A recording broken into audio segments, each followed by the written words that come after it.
नमस्कार प्यारे साथियों एक बार फिर से आपका स्वागत है हमारे चैनल देवेंद्र शर्मा मैथमेटिक्स पर। लगातार आपके लिए हर प्रकार की वीडियो हम उपलब्ध करवा रहे हैं, चाहे वो स्टडी से रिलेटेड हो, चाहे वो किसी भर्ती से संबंधित विश्वसनीय जानकारी से हो। आज का जो हमारा टॉपिक है वो है रीट 2022, क्या करें और क्या ना करें। साथियों आज का वीडियो ज्यादा लंबा नहीं होगा, पूरा वीडियो अवश्य तौर पे आपको देखना है। शुरुआत में पॉइंट से ही करता हूं सीधे। आपके लिए 150 अंक हैं और 150 अंक में से अंक लेके आने हैं आपको 90। सबसे पहली बात, रीट का आप एग्जाम दे रहे हो, अब की बार इस बात पे आपको फोकस नहीं करना कि आपको अधिक से अधिक अंक लेके आने।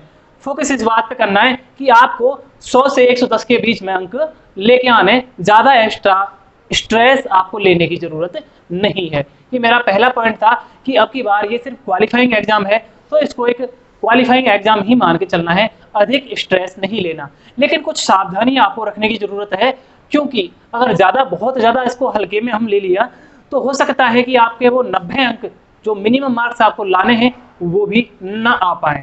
कैटेगरी वाइज कम होते हैं, तो जैसे कि ईडब्ल्यूएस के लिए 83, इस तरीके से कम होते जाते हैं।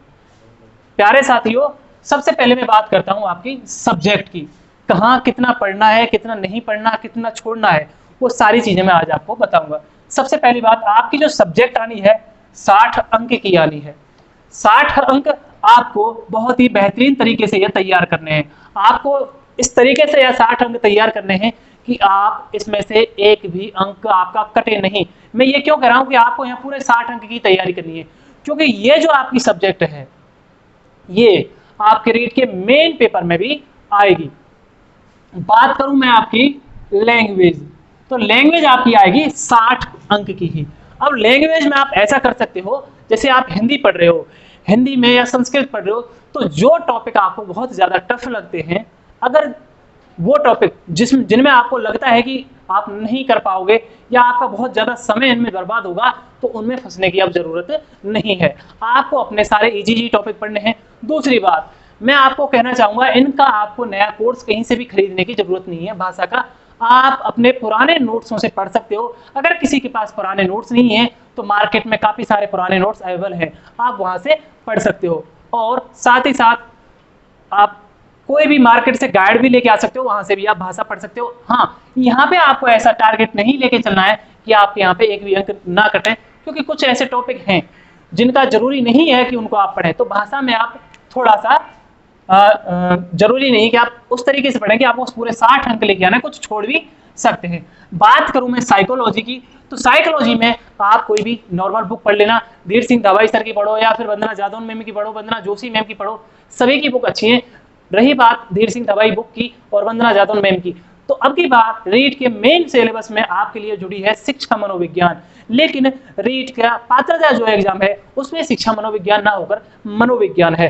तो एक यूनिट जो एक्स्ट्रा जुड़ी है, या मैं कहूं कि जो एक नई यूनिट जुड़ी है शिक्षा मनोविज्ञान, उसको आप लोग या तो किसी अलग अन्य बुक से कर लेगा, क्योंकि वंदना जादव मैम की बुक में वो नहीं है, तो किसी भी बुक से कर लेना। धीर सिंह दवाई की बुक में वो पहली यूनिट में दे रखा है, तो वहां से भी पढ़ सकते हो, और भी कहीं से अगर आप पढ़ना चाहते हो तो पढ़ सकते हो।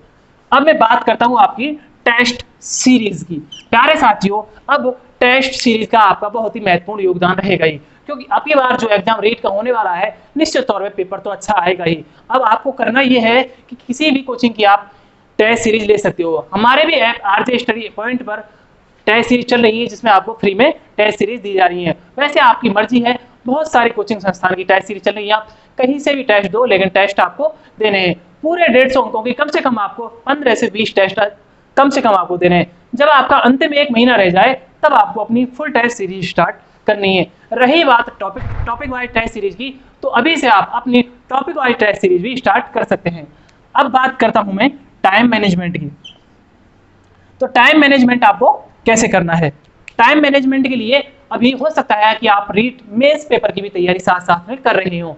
अभी आपको रीट मेंस पेपर के साथ साथ में रीट पात्रता एग्जाम होने वाली है उसकी तैयारी पे ज्यादा ध्यान देना है, क्योंकि अभी समय थोड़ा कम बचा है। तो मुख्य जो एग्जाम है उसकी तैयारी पर थोड़ा सा विराम लगा के अब आप रीट पात्रता पर फोकस करिए, क्योंकि ये जो 90 अंक है ये भी हमारे लिए महत्वपूर्ण है। कहीं ऐसा ना हो कि इन्हीं 90 अंक ना आ पाए या हम ये एग्जाम क्वालिफाई ना कर पाए, इस वजह से हमको हमारे मेन एग्जाम में बैठने का मौका नहीं मिले। तो इस बात पे आपको खास कर ध्यान देना है और रीट पात्रता एग्जाम को हल्के में नहीं लेना है। प्यारे साथियों, ये थी आपके लिए एक सूचना, एक महत्वपूर्ण आज की वार्ता। आपको अगर वीडियो पसंद आई हो तो निश्चित तौर पे आप शेयर करोगे ही करोगे, साथ में वीडियो को लाइक करना, सब्सक्राइब करना चैनल को। मिलते हैं एक नई वीडियो के साथ। जय हिंद, जय भारत।